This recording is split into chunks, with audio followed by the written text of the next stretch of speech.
बेटा। तो last video में हमने फिशर प्रोजेक्शन बनाना सीखा था। आज हम देखते हैं कुछ फिशर प्रोजेक्शन में कि आरएस कैसे निकाला जाता है। ठीक है, यहाँ पे मैंने कुछ फिशर प्रोजेक्शन के लिए कुछ एग्जांपल्स बना रखे हैं। इसमें हम देखेंगे कि करके, है ना। जैसे फिशर प्रोजेक्शन में एक बात आपको ध्यान रखनी है, जो वर्टिकल लाइन पे ग्रुप्स होते हैं उन्हें हम क्या मानते थे, बिहाइंड द प्लेन मानते थे, और जो हॉरिजॉन्टल लाइन के ग्रुप्स होते हैं उन्हें हम आउटसाइड द प्लेन या फिर अबव द प्लेन मानते थे। तो इस बात को ध्यान में रखते हुए हम इसका आरएस नोमेनक्लेचर करेंगे। जैसे Br कार्बन H और O में से Br को 1 देंगे, ऑक्सीजन को देंगे 2, कार्बन को देंगे 3। 1 2 3 ये दिख रहा है आपको कैसा जा रहा है, क्लॉकवाइज। क्लॉकवाइज के हिसाब से आना चाहिए था R, और लीस्ट प्रायोरिटी है ना, वर्टिकल लाइन पे मतलब पीछे है, तो R का क्या रह जाएगा, R ही रह जाएगा। ठीक है भाई, यहाँ पे आप कर लो, Br पे 1 दे दिया, ऑक्सीजन पे दे दिया 2, इस कार्बन पे दे दिया 3। 1 2 3 अगर मैं रोटेशन देखूं इसका 1 2 3 एंटी क्लॉकवाइज रोटेशन है। एंटी क्लॉकवाइज के हिसाब से होना चाहिए था S, और लीस्ट प्रायोरिटी क्योंकि पीछे है तो होगा भी S। ठीक है। अच्छा, अगर हम इसे और इसे कंपेयर करें, अगर आप इन दोनों फिशर को अगर आप कंपेयर करोगे तो आपको एक चीज ऑब्जर्व करने को मिलेगी, OH और H तो अपनी पोजीशन पे ही है, CH3 और Br में एक स्विच हुआ है। मैंने आपको बताया था कि एक स्विच जब भी होता है हमेशा R का S या फिर S का R हो जाता है फॉर एनी कायरल कार्बन। ठीक है, तो यहाँ एक कायरल कार्बन तो उसके R का S बन गया। अगला वाला एग्जांपल देखते हैं, ऑक्सीजन कार्बन कार्बन, तो ऑक्सीजन को दे देंगे 1, इस कार्बन को देंगे 2 क्योंकि ये 2 ऑक्सीजन से जुड़ा है और एक हाइड्रोजन से जुड़ा है, जबकि ये कार्बन तीनों हाइड्रोजन से जुड़ा है, तो इसको दे देंगे 3rd। तो 1 2 3 ये रोटेशन कैसा जा रहा है, एंटी क्लॉकवाइज। एंटी क्लॉकवाइज के हिसाब से होना चाहिए था S, पर लीस्ट प्रायोरिटी बाहर है तो क्या हो जाएगा, ये R हो जाएगा। ठीक है, नेक्स्ट एग्जांपल देखते हैं, फोर्थ एग्जांपल। फोर्थ एग्जांपल में Cl को हम दे देंगे 1, फ्लोरीन को दे देंगे 2, और इस कार्बन को दे देंगे 3। ठीक है, यहाँ तक क्लियर है। उसके बाद अगर मैं 1 2 3 का मूवमेंट देखूं तो ये क्लॉकवाइज रोटेशन है, क्लॉकवाइज के हिसाब से होना चाहिए था R, और पर लीस्ट प्रायोरिटी बाहर है तो इस वजह से हो जाएगा ये S। ठीक है, अगर मैं इसके लिए बात करूं, यहाँ पे नाइट्रोजन फ्लोरीन कार्बन कार्बन, तो फ्लोरीन को देंगे 1, नाइट्रोजन को देंगे 2, ये दोनों कार्बन है तो हमें नेक्स्ट ग्रुप्स अटैच जो है वो देखने हैं। इस कार्बन के साथ आप बोलोगे, क्योंकि एक ऑक्सीजन डबल बॉन्ड से अटैच्ड है, इसका मतलब हम ऐसा मान लेते हैं कि दो अलग अलग ऑक्सीजन से सिंगल बॉन्ड से अटैच है, तो ये कार्बन 3 O से, है ना, हम बोलेंगे कि अटैच्ड है, जबकि ये वाला कार्बन 2 O और एक H से अटैच्ड है, तो ऑब्वियस सी बात है ये वाला बेटर है।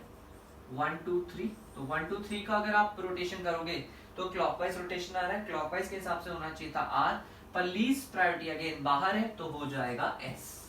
ठीक है, और लास्ट में फ्लोरीन नाइट्रोजन कार्बन कार्बन, तो फ्लोरीन को दे दिया मैंने 1, ठीक है, इस नाइट्रोजन को दे दिया मैंने 2, और इन दोनों कार्बन में से इसको दे दिया मैंने 3।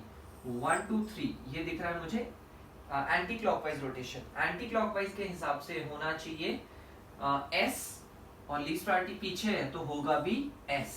अगर मैं इन दोनों को कंपेयर करूं, ध्यान से देखना, ग्रुप्स तो चारों अटैच जो ग्रुप्स है वो सेम ही है, बस हुआ क्या है, नाइट्रो रेफ में एक स्विच है और एक CHO COH में स्विच है, यानी total of 2 switches on a chiral carbon. और किसी भी कायरल कार्बन पे अगर 2 स्विच होता है तो सेम कॉन्फ़िगरेशन आ जाएगा, तो यहाँ पे भी S था तो यहाँ पे भी फाइनली S आ चुका है।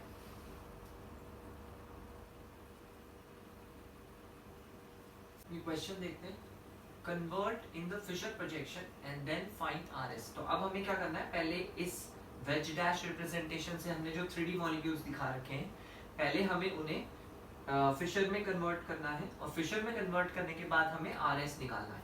तो जैसे इसमें मैंने आपको बताया था ऑल्टरनेट वेज डैश मानना होता है, और जो भी डैश पे है या बिलो द प्लेन है उनको सीधा सीधा रखना होता है। तो ठीक है, मैं इसे ऐसा बना लेता हूँ, यहाँ पे H है, यहाँ पे CH3 है, यहाँ पे हमारा OH हो गया, और यहाँ पे हमारा है F। ठीक है, यहाँ तक क्लियर है। इसके बाद देखना, इसको हल्का सा मैं ऐसा टिल्ट कर देता हूँ, हल्का सा मैं ऐसे टिल्ट करूंगा और फिर उसका प्रोजेक्शन बनाऊंगा तो ऐसा दिखेगा बेटा, यहाँ पे दिखेगा H, है ना, H के जस्ट बाद अगर आप ऐसे एंटी क्लॉकवाइज जाते हो तो आपको अगले नंबर पे दिखने वाला है OH, OH के जस्ट बाद दिखेगा CH3, और उसके जस्ट बाद दिखने वाला है फ्लोरीन F। से आप इसे बना सकते हो।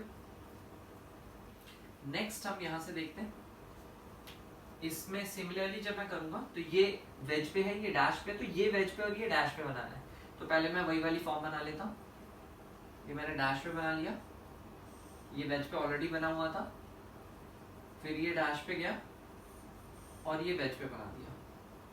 तो ये हो गया मेरा COOH, यहाँ बना दिया मैंने OH, उसके बाद है H और इसके बाद है CHO। इस तरीके से मैंने ग्रुप्स लगा दिए। अब मुझे क्या करना है, स्लाइटली बस इसे ऐसा टिल्ट करना है हल्का सा, ताकि डैश वाले मेरे वर्टिकल लाइन पे आ जाए।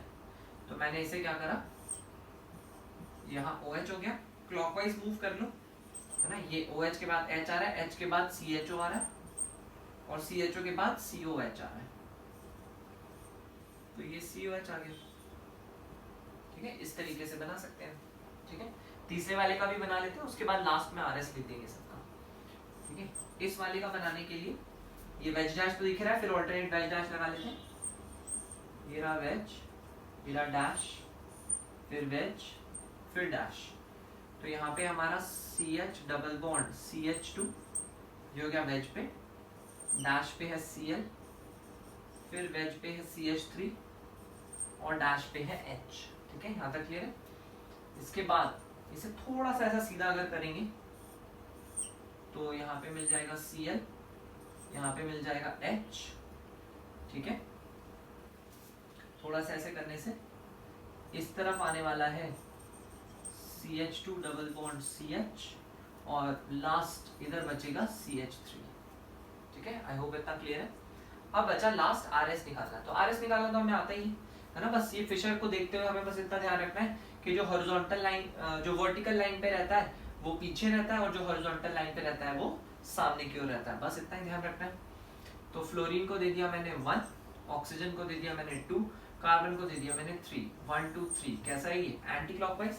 एंटी क्लॉकवाइज मतलब S होना चाहिए और ये बिहाइंड द प्लेन है, लीस्ट प्रायोरिटी वाला, तो S ही आएगा। बिल्कुल सही बात है ना। अगला ऑक्सीजन को दे दिया मैंने 1, कार्बन को दे दिया इस वाले को 2 क्योंकि ये 3 ऑक्सीजन से जुड़ा है, और इस वाले को दे दिया मैंने 3 क्योंकि ये 2 ऑक्सीजन से जुड़ा है ना। वही सेम हाइपोथेटिकल के अकॉर्डिंग बात कर रहा हूँ मैं।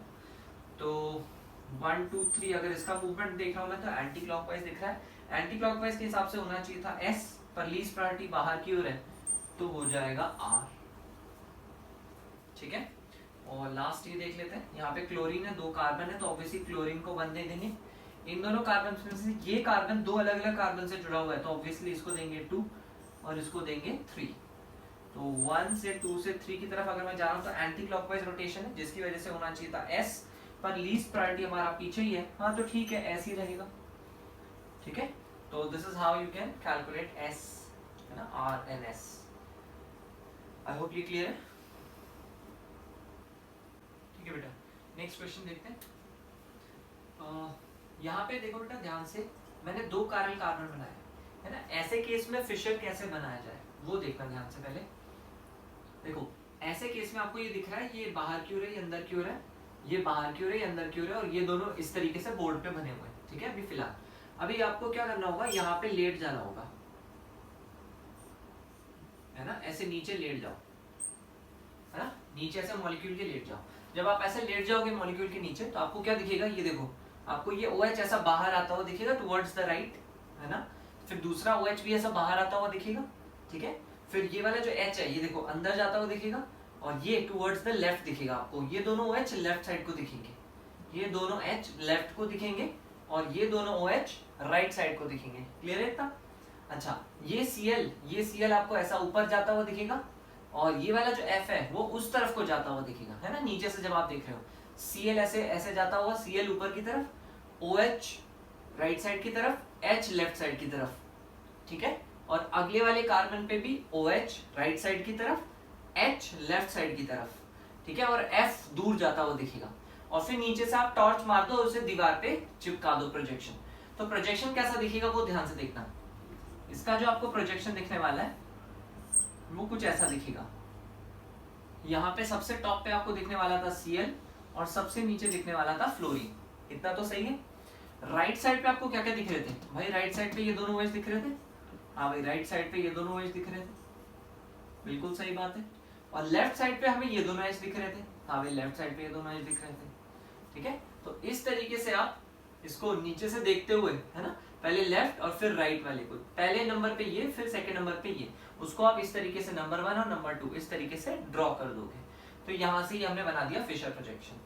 सिमिलरली इसमें कोशिश करेंगे, है ना, इसको इकट्ठा आपको ऐसा सोचने की जरूरत है, आप ऐसा बस याद रख लो, इतना से भी याद रखने से काम चल जाएगा कि जो फर्स्ट, जो आप लेफ्ट टू राइट जाते टाइम जो फर्स्ट आइटम आ रहा है और जो सेकंड आइटम आ रहा है उसको top and bottom of the Fischer पे रख देंगे, और लाइन से लेफ्ट टू राइट जाते टाइम जो राइट साइड पे आ रहे हैं, मतलब जो बाहर की तरफ आ रहे हैं उसको राइट साइड पे बना देंगे, और जो अंदर की तरफ जा रहे हैं उसको लेफ्ट साइड पे बना देंगे, ठीक है। इस तरीके से आप फिशर बना सकते हो। एक बार मैंने समझाने के लिए ऐसे लेट के, है ना, पूरा दिखा दिया कि किस तरीके से होना चाहिए, अदरवाइज आप सीधा इतना भी अगर आप याद रखते हो तो बना सकते हो, ठीक है। जैसे मान लो इसके लिए मुझे अगर बनाना है तो मुझे ऐसा बार बार लेटने की जरूरत नहीं है ना, सीधे सीधा OH आपको दिख रहा है, लेफ्ट टू राइट जाओगे OH आपको फिशर में सबसे ऊपर दिखना चाहिए, यहाँ पे OH, फिर नीचे बनेगा H, ठीक है। और जो जो बाहर आ रहे थे उनको मैंने यहाँ बना दिया F और OH राइट साइड पे बना दिया, और जो जो अंदर जा रहे थे उनको यहाँ बना दिया CH3, और यहाँ पे बना दिया मैंने CHO। बस खत्म। इतनी जल्दी आप बना सकते हो ना, बार बार लेट के देखने की जरूरत नहीं है, ठीक है। अच्छा यहाँ पे देखो कुछ अलग है बेटा, यहाँ पे क्या है, यहाँ पे वो ग्रुप ऐसा ऊपर दिख नहीं रहा मुझे, है ना, जैसे हर बार दिख रहा था ना OH H Cl F, है ना, जो ऑन द बोर्ड वाले ग्रुप्स थे वो दिख रहे थे मुझे आसपास, है ना। तो यहाँ पे ऐसा तो हो नहीं रहा, तो ऐसे केस में हम क्या करते हैं, ये देखो बेटा ये सिग्मा बॉन्ड है, इसके बाद रोटेशन पॉसिबल है, तो ये आप ऐसा समझना, 3 मार्कर से मैं आपको समझा रहा हूँ, ये H है, ठीक है, this one is hydrogen, hydrogen, यहाँ पे है हमारा CHO, दिस इज CHO बाहर आता हुआ, और अंदर की ओर जाता हुआ है OH, ठीक है, अंदर की ओर जा रहा है OH, ठीक है। अगर मैंने सबको 180 डिग्री घुमाया, अगर मैंने इस सब पूरे मॉलिक्यूल के सेट को 180 डिग्री घुमा दिया, देखना ये हाइड्रोजन है, ये CHO है और ये OH है, सबको 180 डिग्री घुमाऊंगा तो पता है क्या होगा, ये जो है ये ऊपर की ओर आ जाएगा, तो H जो था हमारा वो ऊपर की ओर आ जाएगा, ठीक है।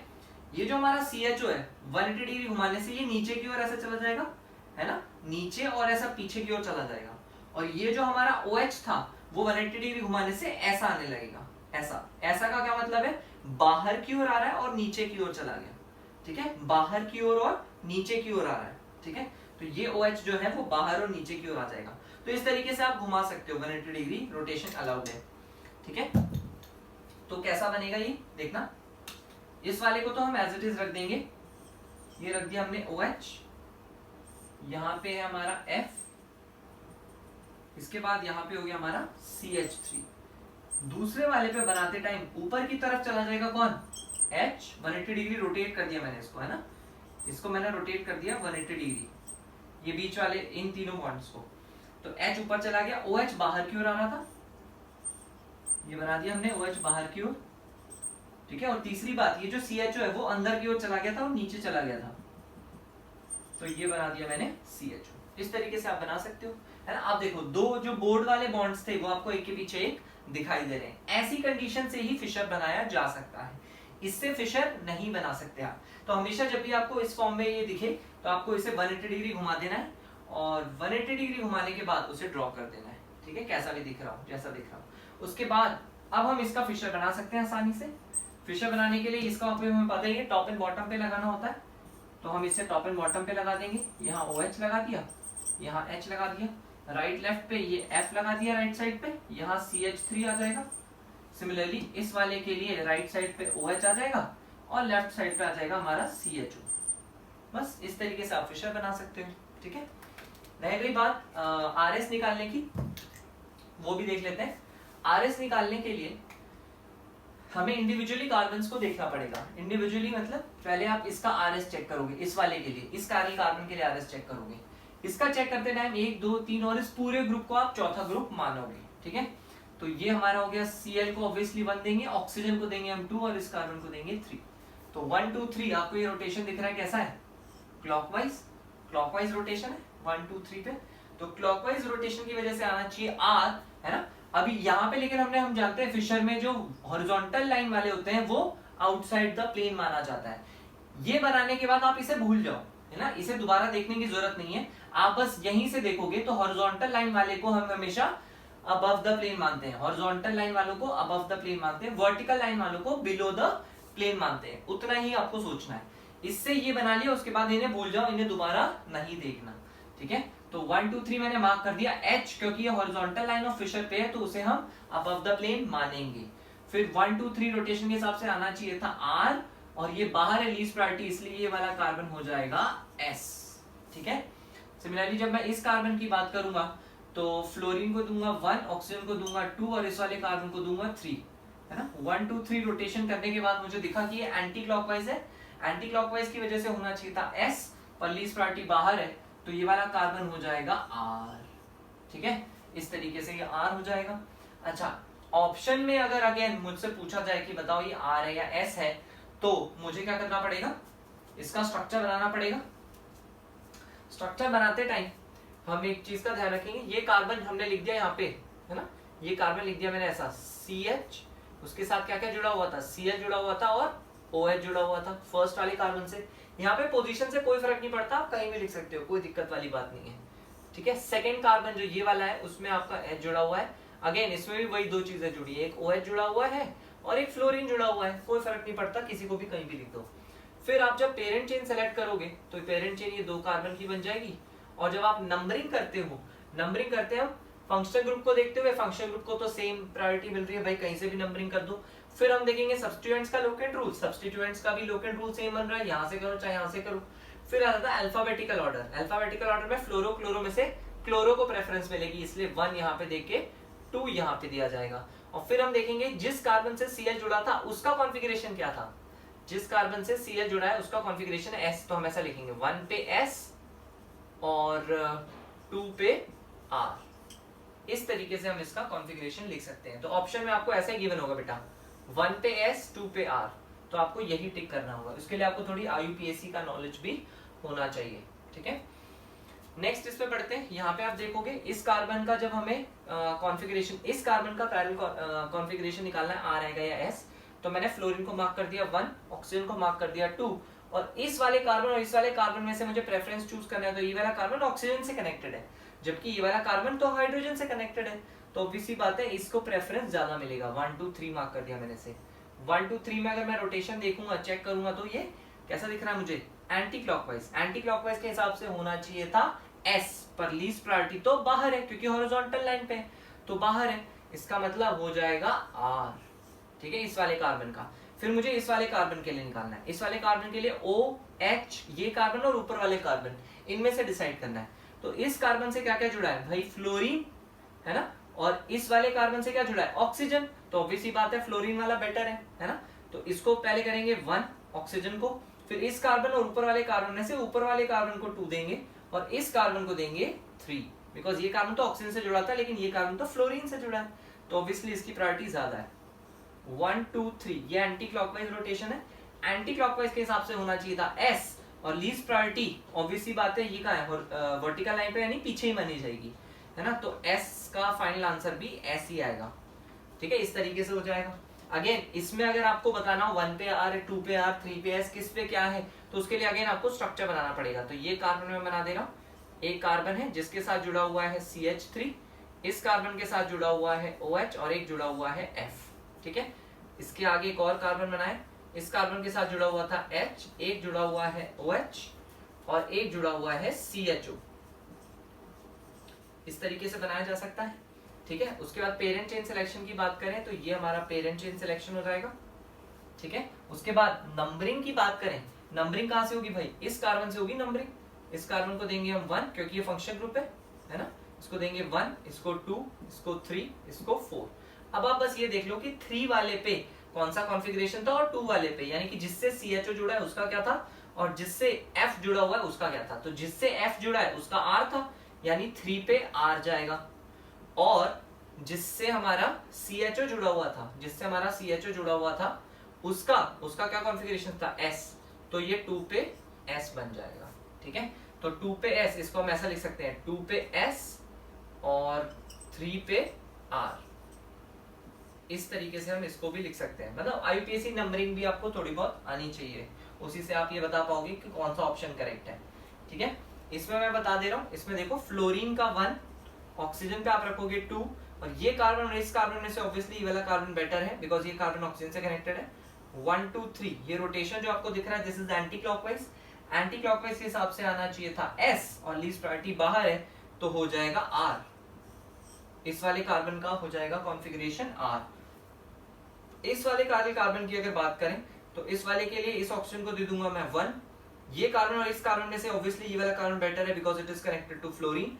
Then will come this carbon 1 2 3 ये दिख रहा है एंटी क्लॉकवाइज। एंटी क्लॉकवाइज के हिसाब से होना चाहिए था S और लीस्ट प्रायोरिटी क्योंकि पीछे ही है इसलिए हम बोलेंगे S।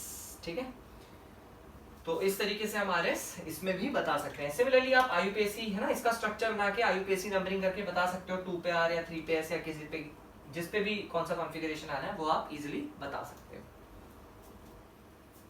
ठीक है, नेक्स्ट क्वेश्चन देखते हैं। ये मैंने बना रखा है OH Br H HCl और NH2। ठीक है, यहाँ पे आपको अगेन दिख रहा है ये उस फॉर्मेट में नहीं बना हुआ जिसमें हम फिशर यूजुअली बनाते हैं। तो फिशर वाले फॉर्मेट में बनाने के लिए मुझे बोर्ड पे जो ग्रुप बना हुआ उसके पीछे बोर्ड वाला ग्रुप ही दिखना चाहिए। उसके लिए मैंने आपको बताया था इन तीनों को है ना 180 डिग्री घुमा देते हैं। तो 180 घुमाने से क्या होगा, ये वाला जो H है ये ऊपर चला जाएगा, ये Cl जैसा बाहर की तरफ और ऊपर की तरफ आया करता था वो अंदर की तरफ और नीचे चला जाएगा। सिमिलरली ये NH2 जो ऊपर और अंदर की तरफ है वो बाहर की तरफ निकल के नीचे आ जाएगा है ना, NH2 नीचे की तरफ आ जाएगा। तो इसको अगर मैं ड्रॉ करूं है ना ये कैसा दिखेगा, तो इसको देखना यहाँ पे मैंने बनाया OH, यहाँ बाहर की तरफ था हमारा Br और यहाँ अंदर की तरफ है हमारा H। यहाँ तक का तो सही है, इस पे तो हमें कुछ नहीं करना। अगले वाले पे है ना ये H ऊपर चला जाएगा बेटा, तो H ऊपर चला जाएगा तो यहाँ बना दिया। उसके बाद बाहर की तरफ कौन आएगा, बाहर की तरफ आ जाएगा हमारा NH2। ठीक है, और अंदर की तरफ कौन चला जाएगा, अंदर की तरफ चला जाएगा हमारा Cl। ठीक है, यहाँ तक क्लियर है। उसके बाद इसका फिशर बनाना बहुत ही आसान है। इसका फिशर बनाने के लिए हम क्या करते थे, इस तरीके से हमने ग्रुप्स लिख दिए। ठीक है, ग्रुप्स लिखने के यहाँ पे फिशर बनाने के बाद इसमें हमने क्या करा, OH लगा दिया यहाँ टॉप पे और H लगा दिया यहाँ बॉटम पे, इतना काम हो गया। फिर जो बाहर की तरफ है उनको यहाँ लगा दिया Br और यहाँ लगा दिया NH2। ठीक है, यहाँ पे लग गया हमारा H और यहाँ पे लग गया हमारा Cl। जो अंदर की तरफ था उसको लेफ्ट साइड पे लिख दिया और जो बाहर की तरफ थे उनको राइट साइड पे लिख दिया। जो लेफ्ट टू राइट पहले आ रहा था उसको टॉप पे लिख दिया, जो बाद में आ रहा था उसको बॉटम पे लिख दिया। बस इतना बनाने के बाद हमें RS निकालना होता है। तो RS निकालने के लिए मैं ऐसे ही कर रहा हूँ, नंबरिंग कर रहा हूँ। Br को ऑब्वियसली हम देंगे 1, ऑक्सीजन को देंगे 2 और ये तीसरे कार्बन को देंगे 3। ठीक है, 1 2 3 इस तरीके से रोटेशन हमारा एंटी क्लॉकवाइज यानी S होना चाहिए था, पर लीस्ट प्रायोरिटी बाहर है तो ये हो जाएगा हमारा R। ठीक है, उसके बाद यहाँ पे देखेंगे Cl को देंगे 1, नाइट्रोजन को देंगे 2 और थर्ड देंगे ऑब्वियसली इस कार्बन को है ना 1 2 3। ये रोटेशन देखेंगे हम एंटी क्लॉकवाइज है, एंटी क्लॉकवाइज है पर लीस्ट प्रायोरिटी अंदर ही है तो ये हो जाएगा हमारा S। एंटी क्लॉकवाइज के हिसाब से S होना चाहिए था तो ये हो जाएगा हमारा S। ठीक है, अच्छा अब अगर आपसे पूछा जाए कि बताओ R2 पे आ रहा है या 1 पे आ रहा है या 3 पे ऐसे क्या है कॉन्फ़िगरेशन, तो उसके लिए आपको स्ट्रक्चर बनाना पड़ता है। तो यहाँ मैंने पहला कार्बन बना रहा हूँ, मैं पहला कार्बन जिससे H जुड़ा है, Br जुड़ा हुआ है और OH जुड़ा हुआ है। अगेन मैंने बोला था इसमें कोई फर्क नहीं पड़ता, आप कहीं पे भी किसी को बना लो। ठीक है, स्ट्रक्चर बनाते टाइम ये कार्बन है जिससे H जुड़ा हुआ है ना, एक Cl जुड़ा हुआ है और एक NH2 जुड़ा हुआ है ना, ये सिचुएशन है। ठीक है, अगर मैं पेरेंट चेन सेलेक्ट करूं तो ये दो कार्बन की पेरेंट चेन हो जाएगी, जिसमें से हमारा फंक्शनल ग्रुप इन सब में से अगर देखा जाए तो ये है, this is the functional group. और फंक्शनल ग्रुप की प्रायोरिटी सबसे ज्यादा होती है नंबरिंग में, तो 1 हम इसको देंगे, 2 हम इसको देंगे। ठीक है, बाकी बचा किस पे R और किस पे S है, तो आपको दिख रहा है कि भाई ये जिससे आपका Br जुड़ा हुआ था उस पे क्या आ रहा है R है ना, इस वाले पे हमारा R आ रहा है, और जो दूसरा वाला कार्बन जिससे NH2 और Cl जुड़ा हुआ था उस वाले पे हमारा S आ रहा है। तो final answer will be 1R 2S। इस तरीके से हम फाइनल आंसर रिपोर्ट करेंगे। बेटा पूरे मॉलिक्यूल का कभी भी R या S नहीं होता है, इंडिविजुअली हर एक कायरल कार्बन का R या S होता है, इसलिए आपको हर एक कायरल कार्बन का बताना पड़ेगा कि हर एक इंडिविजुअली हर एक कायरल कार्बन पे R है या S है। अब बेटा नेक्स्ट हेडिंग देखेंगे, what can be done with the Fischer projection. First point है we can not flip the Fischer projection about any axis. इसका क्या मतलब है कि जैसे मैंने ये फिशर प्रोजेक्शन बनाया है तो इसको मैं ऐसे बोर्ड से उठा के ऐसे पलट नहीं सकता अबाउट एनी एक्सिस, मतलब मैं इसको ऐसे पलट नहीं सकता, इसको इस तरीके से नहीं पलट सकता। इसका क्या मतलब है, जैसे मान लो अगर मैं इसे फ्लिप करने की कोशिश करता हूँ, सपोज ऐसे उठा के ऐसे करने की कोशिश करता हूँ, तो क्या होगा, हमारा फिशर प्रोजेक्शन कुछ ऐसा दिखेगा। यहाँ CH3, यहाँ F, इसको उठा के मैंने अगर ऐसे पलट दिया तो F आ जाएगा इधर और इधर आ जाएगा OH, इस तरीके से आ जाएगा। ठीक है, तो अगर मैं पलट नहीं सकता का क्या मतलब है ना, फ्लिप करने के, अगर मैं फ्लिप बोल रहा हूँ कि नहीं कर सकते, उसका मतलब क्या है, मतलब ये है कि अगर आपने ऐसा कर दिया तो वो आइडेंटिकल नहीं रहेंगे, ये और ये अब आइडेंटिकल नहीं है ना। these two are not identical। ध्यान से देखो, ये दोनों आइडेंटिकल नहीं रहे। क्यों नहीं रहे भाई, ये देखो CH3H OH और F में एक स्विच है, ठीक है, OH और F में एक स्विच है, और जब भी एक स्विच होता है तो इसका मतलब कोई भी कंपाउंड जिसके अंदर अगर सिर्फ एक कायरल कार्बन है तो उस एक कायरल कार्बन के अगेंस्ट जो कॉन्फिगरेशन है वो पलट जाएगा। अगर सपोज ये R होगा तो वो S हो जाएगा, ये S होगा तो वो R हो जाएगा। ठीक है, इसका मतलब ये दोनों सेम नहीं रहे, आइडेंटिकल नहीं रहे, इसलिए मैंने लिखा है we can not flip the Fischer projection about any axis. ठीक है, नेक्स्ट पॉइंट क्या कहता है, we can rotate a Fischer projection by only 180 degree in the plane of the Fischer projection. ठीक है, कि हम फिशर प्रोजेक्शन को रोटेट कर सकते हैं, rotate in the plane of the Fischer projection, और वो भी सिर्फ 180 डिग्री, इसके अलावा हम कोई रोटेशन नहीं कर सकते। क्या मतलब, अगर मान लो मैं इसे रोटेट करता हूँ ऐसे, है ना, ऐसे क्लॉकवाइज रोटेट किया मैंने बाय 180 डिग्री, बाय 180 डिग्री, अगर 180 डिग्री रोटेट करूंगा तो क्या होगा, क्या ये आइडेंटिकल बन जाएगा? आइए देखते हैं।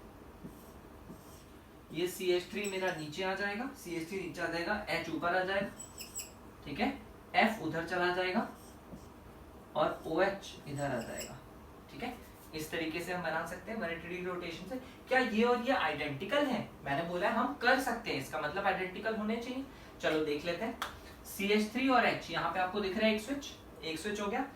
F और OH के बीच में भी एक स्विच है, तो अगर दो स्विच आ रहे हैं सेम कायरल कार्बन पे, इसका मतलब कॉन्फ़िगरेशन विल रिमेन सेम। अगर ये S था तो ये भी S आएगा, अगर ये R था तो ये भी R आएगा। मुझे कैलकुलेट करने की भी जरूरत नहीं है कि R आएगा या S आएगा, वो अपने आप आपको पता चल जाएगा, है ना। आप करके देख लेना, भले ही आपको सेम रिजल्ट्स मिलेंगे। सिमिलरली अगर मान लो मैं इसे 90 डिग्री करने की कोशिश करता हूँ, है ना, रोटेशन बाय 90 डिग्री, तो क्या ये बदल जाएगा? क्योंकि मैंने तो क्या लिखा था कि सिर्फ 180 से कर सकते हैं। उसका रीजन देखना, अगर मैं इसे 90 डिग्री रोटेट करता हूँ तो कैसा दिखेगा। मान लो ऐसे ही मैंने रोटेट किया 90 डिग्री से, तो CH3 यहाँ पहुंच जाएगा, CH3 के आगे पहुंच जाएगा OH, OH के आगे जाएगा H, और H के बाद जाएगा F। ठीक है, 90 डिग्री रोटेट करने से कुछ इस तरीके का सिचुएशन बनेगा। क्लियर है? अच्छा, अब अगर मैं इसके लिए मान लो RS निकालता हूँ, इसका डायरेक्टली बताना थोड़ा मुश्किल होता है, RS निकाल लेते हैं। ठीक है, पता करने के लिए सेम है या डिफरेंट है। तो मैंने क्या करा, इसका लिखा है यहाँ पे 1, फ्लोरीन के लिए 1, ऑक्सीजन के लिए 2 और कार्बन के लिए 3। 1 2 3 अगर मैं रोटेशन देखूं, है ना, इसे फिलहाल के लिए मिटा देते हैं। अगर 1 2 3 का मैं रोटेशन देखूं, 1 से 2 से 3, तो ये कैसा जा रहा है, एंटी क्लॉकवाइज जा रहा है। एंटी क्लॉकवाइज जा रहा है तो होना चाहिए था S, और लीस्ट प्रायोरिटी मेरा पीछे है तो होगा भी क्या, S। सिमिलरली यही चीज अगर मैं यहाँ पे नोटिस करूं, देखो फ्लोरीन पे था 1, ऑक्सीजन पे था 2 और कार्बन पे है 3। 1 2 3 कैसा रोटेशन है ये एंटी क्लॉकवाइज रोटेशन है। एंटी क्लॉकवाइज के हिसाब से होना चाहिए था S, पर लीस्ट प्रायोरिटी बाहर है तो क्या हो जाएगा R। देखो मैं कह रहा था ना कि पलट जाता है। ठीक है, यही चीज मैं एक बार वहां पे भी निकाल के बता देता हूँ ताकि आप सेटिस्फाई हो जाओ कि S का S ही रिटेन रह रहा है। देखना, फ्लोरीन के लिए लिख दिया मैंने 1, ऑक्सीजन के लिए लिख दिया 2, कार्बन के लिए लिख दिया 3। 1 से 2 से 3 अगर मैं करूंगा, 1 से 2 से 3, तो ये एंटी क्लॉकवाइज रोटेशन है। एंटी क्लॉकवाइज के हिसाब से आना चाहिए था S, और लीस्ट प्रायोरिटी क्योंकि वर्टिकल लाइन पे हम पीछे मानते हैं तो फाइनल आंसर भी रहेगा S। देखो मैंने बोला था रिटेन रहेगा, तो इसे 180 degree is the only possible angle जिससे मैं किसी भी फिशर प्रोजेक्शन को घुमाऊं उसी के प्लेन में, है ना, इस बात को ध्यान रखना, उसी के प्लेन में अगर 180 डिग्री घुमाऊं तो फिर उसका कॉन्फ़िगरेशन रिटेन रह जाता है। अदरवाइज आप कुछ भी कर लो, है ना, उसमें कोई ना कोई दिक्कत आ ही जाएगी, आपका फिशर प्रोजेक्शन सेम आइडेंटिकल नहीं रहेगा। ठीक है।